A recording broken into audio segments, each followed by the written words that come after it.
Sonic Universe Issue 38. In Central City, the new capital of the United Federation, because that's the new capital now for some reason, some panicking civilians run away with soldiers reassuring them, and aboard the Egg Camel, Eggman boasts to Hugo Brass, who I think used to be the leader of the SA2 Gun Force Squad.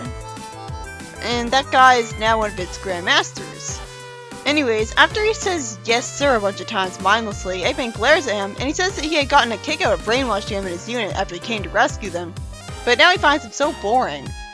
He gets an apology, as I wonder how Eggman put up with every mindless robot slave of his being like this for years on end, and Eggman simply says that the point is to capture and to interrogate Snively. He wonders why he stopped here of all places, as his forces with Metal Sonic attacked Central City. The gun commander is told that the president's escorts have arrived, and he says he hates to send 2/3 of Team Dark away, but the president was insistent on it. Then we see Omega fighting in front of the gun forces, saying, "Let us thank Eggman for a chance to destroy so many of his robots. Thank them with fire!" I love how entertaining he is. Hope, after trying to think of a way to support Omega, gets approached all friendly by Snively and runs away in a panic. Snively tells her that he's not involved in what's going outside, he came to talk to her. She reluctantly lets him talk instead of pressing the button because she's idealistic. I don't blame her for being curious about what he intended to say. Snively says he used a personal cloaking field to get in here, and he's on his way to save his girlfriend. He wants to start a new life and family, and he won't do it without his babysitter. Hope reminds him that they're not really related, as his dad married her mom after her real dad died when she was a baby. Snively reveals that while they were not whole, he took a DNA test with one of her hairs, and proved that they had the same father. When Hope asks why Agnes would lie to her like that, Snively says that their father was a shrewd man who probably thought he was dead, or didn't want Hope involved with them. Omega attacks Eggman's mecha for squandering him, and Eggman sends out some legionized gun soldiers, taunting him about having to shoot his army buddies. After a while of him struggling, Metal Sally hits him while he's distracted, fortunately not beating him in one hit because that'd be too easy. And somehow Omega knows that's Sally instead of just assuming it's a robot that looks like her. Again, it's like it works on meta logic. Omega says that he no longer desires to destroy Sonic that much, and wonders if destruction is the counter option if there's no chance of rescuing her. Honestly, since Sally will never be de-roboticized, I agree with him. She would be better off this way. But Metal Sally shoots him with his laser before he could do anything against her. Snively explains how he got here to Hope some more, and after he tells her that she'll be less lonely with him and Regina, he says that by then, Eggman will have restored order to his empire, but he'll be weakened, and they'll be united and stronger. For some reason, this is when Hope gets suspicious when he's talking about taking down an evil villain.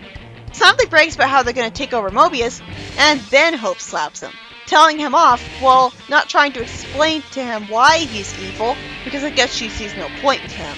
But from his perspective, he has no idea why she's saying no. She says that she's staying here, and she engages a flame shield out of nowhere, which can even make a thrown projectile bounce off of it. She says angrily, "Get out of my workshop, get out of my country, get out of my life!" Snively leaves looking sad, as I wonder why he didn't expect this, and why he bothered wasting his time.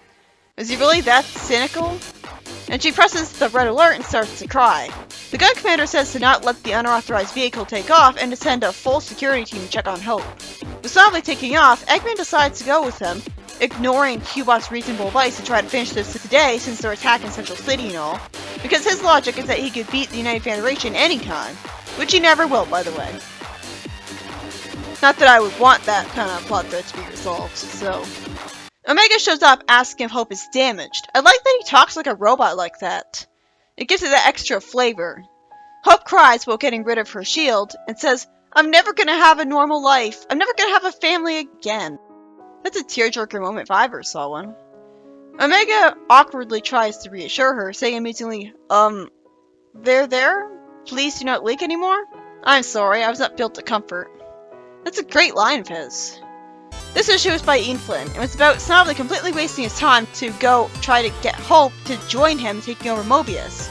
The story was worth it, having a tearjerker moment with Hope wanting to have a normal family, making me fascinated by a what-if scenario of Hope, Snively, and the Iron Queen actually succeeding to get together as a family. I wish I could have seen an alternate universe where that happened. But logically, Snively should have known better than to waste precious time coming here, especially with Eggman hot on his trail. Maybe wasting time and resources coming here was what cost them success. Oh yeah, and it's interesting learning about the SA2 Squadron being legionized. At least they did something more with their characters, I guess.